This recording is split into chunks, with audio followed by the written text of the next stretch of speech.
Dans cette vidéo, on étudie les méthodes en Java, qu'on peut aussi appeler fonctions.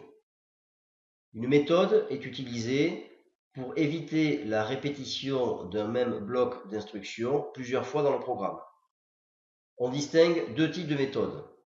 Le premier, ce sont les méthodes qui ne renvoient pas de valeur. Donc on utilisera le mot-clé void. L'entête d'une telle méthode est le suivant. On commence par le mot-clé statique. Alors ce mot-clé, on l'expliquera un petit peu plus tard. Suivi du mot-clé void qui indique justement que la méthode ne renvoie pas de valeur. Suivi du nom de la méthode qu'on a choisi. Suivi de ses arguments, entre parenthèses, séparés par des virgules. Donc on mettra à chaque fois le type de la variable utilisée, son nom, virgule, etc., etc. Alors ces arguments sont issus du programme principal, c'est-à-dire que on va faire une copie du contenu de la variable qui est ici, on va l'utiliser dans la méthode, et bien évidemment, lorsque on aura fini l'utilisation de la variable sera rendue dans son état initial, c'est-à-dire que son contenu ne sera pas modifié. On peut, dans notre corps de méthode, qui est compris entre les deux accolades qui sont ici, déclarer des variables internes à la méthode, qui seront également détruites en fin d'utilisation de la méthode, et ensuite un certain nombre d'actions que va faire la méthode, qui peuvent influer par contre sur le programme principal, comme on le verra dans l'exemple qui suit. Lorsque je veux appeler ma méthode dans le programme principal, eh bien, je ferai simplement nom de la méthode, suivi des arguments. Alors, vous voyez, la seule différence avec l'entête, évidemment, on n'a pas mis les mots-clés en rouge ici, et surtout, on n'a pas mis le type des variables, on a simplement le nom des variables utilisées qui viennent de mon programme principal.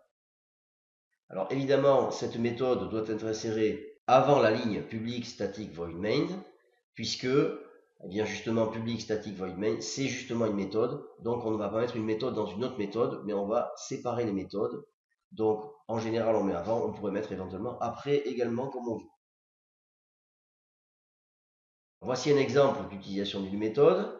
On va reprendre ce qu'on avait déjà fait avec les soldes, c'est-à-dire que l'utilisateur va taper au clavier le prix d'un produit et le pourcentage de réduction qu'on lui applique, et le programme va calculer et afficher le prix soldé par l'intermédiaire d'une méthode qui gérera tout ça. Alors évidemment, vous pouvez essayer de faire le programme par vous-même ou suivre la solution que je vous propose. Dans ce programme, on retrouve la méthode habituelle ici qui s'appelle main, d'accord, qu'on sélectionne à chaque fois en cochant lorsqu'on crée notre fichier de classe. Par contre, vous voyez ici qu'en plus, on a une deuxième méthode ici qui s'appelle calcul affiche prix solde et qui justement sert à afficher et à calculer le prix soldé. Alors dans notre programme, on a commencé par déclarer deux variables de type double, prix article et taux solde, qui sont initialisées toutes les deux à 0. Ensuite, on a fait appel à un scanner qu'on appelle clavier de façon à récupérer les données tapées au clavier. Alors un petit message ici qui indique à l'utilisateur que s'il veut taper un nombre décimal, il faut utiliser la virgule. Et ensuite, le message lui demandant d'entrer le prix de l'article non soldé qu'on récupère dans prix article. Et ensuite, le pourcentage de réduction qu'on récupère dans la variable taux solde. Ensuite, on ferme le clavier dont on n'a plus besoin pour libérer l'espace mémoire utilisé.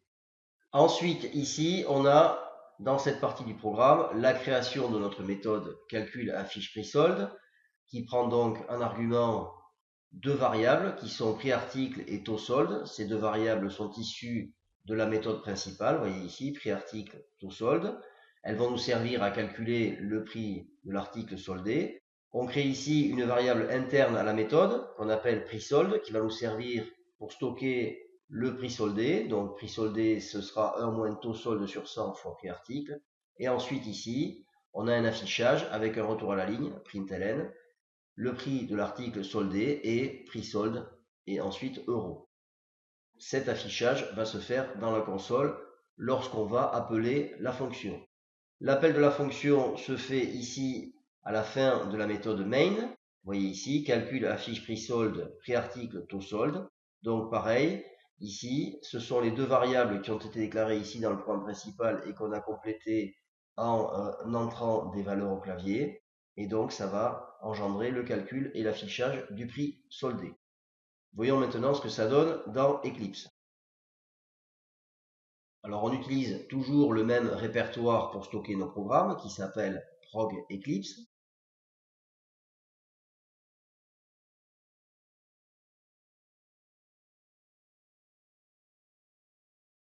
On commence par fermer les fichiers qui sont ouverts et dont on n'a pas besoin.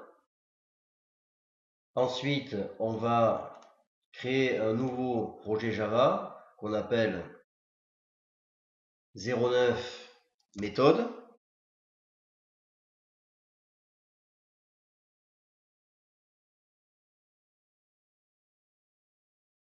Ensuite, dans le dossier src, c'est-à-dire source, on crée un nouveau fichier de classe qu'on appelle principal 09.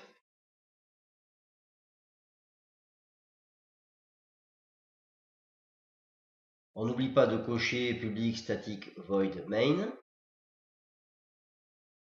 Et ensuite, on peut supprimer ce commentaire.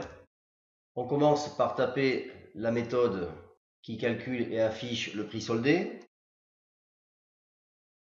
Pour aller plus vite, je la copie-colle de mon programme que j'avais déjà fait. Elle s'appelle calcul affiche prix soldé. Elle a bien deux arguments qui sont prix article et taux solde. Elle déclare elle-même une variable qui s'appelle prix solde. Elle calcule le prix soldé à l'aide des deux paramètres ici, prix article et taux solde. Et ensuite, elle affiche le résultat intégré dans une phrase à l'écran. Alors évidemment, il va falloir déclarer des variables dans la méthode principale. Donc de la même façon, pour aller plus vite, je vais copier-coller ce dont j'ai besoin. Donc ici, j'ai copié-collé la partie de mon programme nécessaire. Je vais importer mon scanner comme d'habitude. Donc ici, vous voyez, j'ai déclaré deux variables, prix article et taux solde initialisé à 0. Je crée mon scanner clavier. Je m'en sers ici pour récupérer prix article et taux solde qui ont été tapés au clavier par l'utilisateur. Et ensuite, je ferme mon clavier de façon à libérer l'espace mémoire utilisé inutilement à ce moment-là. Et enfin, j'ai plus qu'à faire mon appel de fonction. Voilà, calcul affiche prix solde avec prix article et taux solde, hein, qui sont les deux variables ici qui ont été complétées. Ici, prix article et taux solde. Et ensuite, mon programme est terminé, j'ai plus qu'à le tester. Donc, je teste, run, procédure décimale, etc. Donc, mon petit message.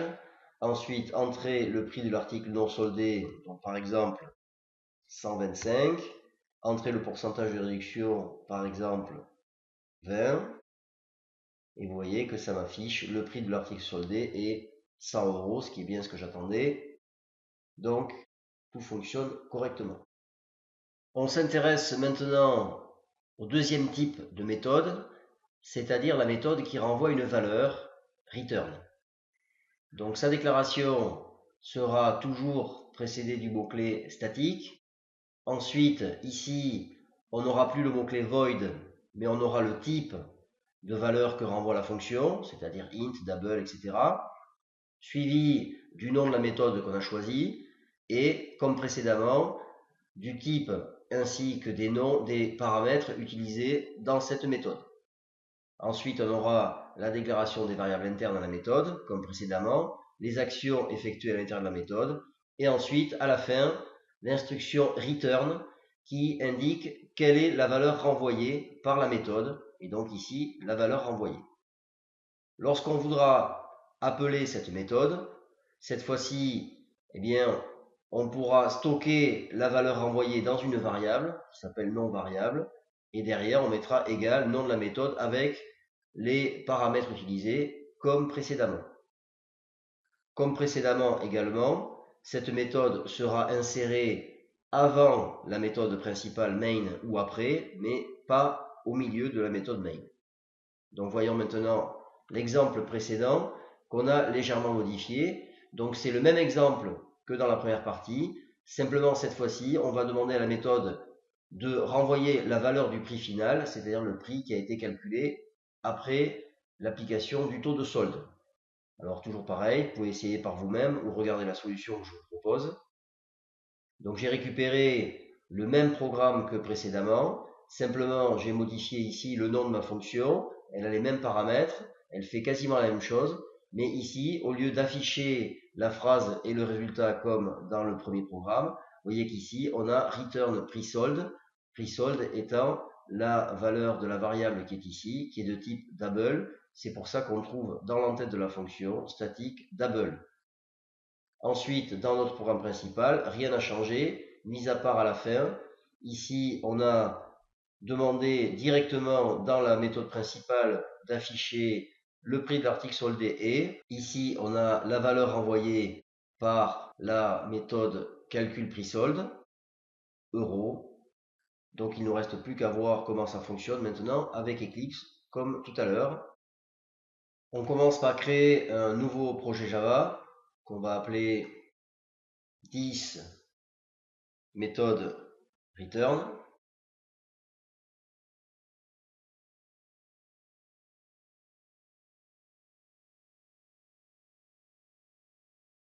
On peut éventuellement renommer la précédente, puisque méthode c'est un peu vague, on pourrait l'appeler méthode void. Donc pour la renommer, on fait refactor, rename, et ici on met void. Ensuite, dans le dossier SRC de notre nouveau projet, on va créer une nouvelle classe qu'on appelle principal 10.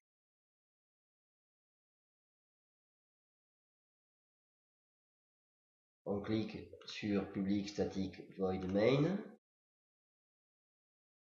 Ensuite, on va récupérer en fait toute la partie ici qu'on a dans notre classe principale 09. Copier. Ici, on va faire coller.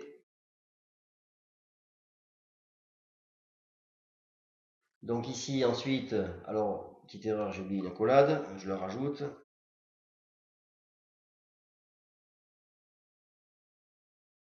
On va maintenant apporter quelques modifications à ce fichier de façon à ce qu'il réalise ce qu'on veut. Donc d'abord, on va enlever ici le mot affiche dans notre méthode.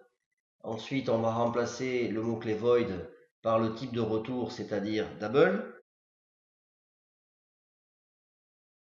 Ensuite, on va enlever cette instruction ici pour la remplacer par return, pre-sold.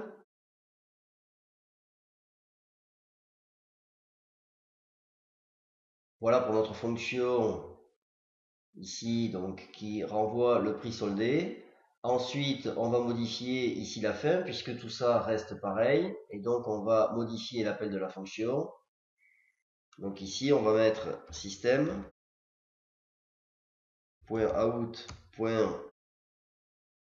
.print ou println, ça n'a pas d'importance, hein, le retour à la ligne, on s'en fiche. On va afficher un message, le prix de l'article soldé est.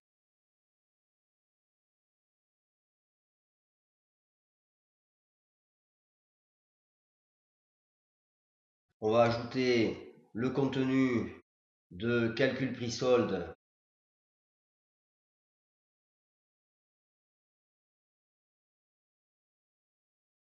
on enlève ici les types forcément. Donc ça c'est le calcul du prix soldé. Et ensuite on va rajouter l'unité de mesure, l'euro, et un point virgule. Voilà, alors si on veut, on peut reformater. Vous voyez qu'ici j'ai des accolades qui sont un peu dans tous les sens. Donc on peut faire source, format, et ça reformate correctement. Alors évidemment après on peut modifier ça. Voilà, et ici c'est pareil, ça c'est pas extraordinaire. Voilà notre programme reformaté. On va maintenant le tester. Donc entrer le prix de l'article non soldé 125 par exemple, le pourcentage de réduction 20, et on obtient bien le même résultat que tout à l'heure, c'est-à-dire le prix de l'article soldé est 100 €.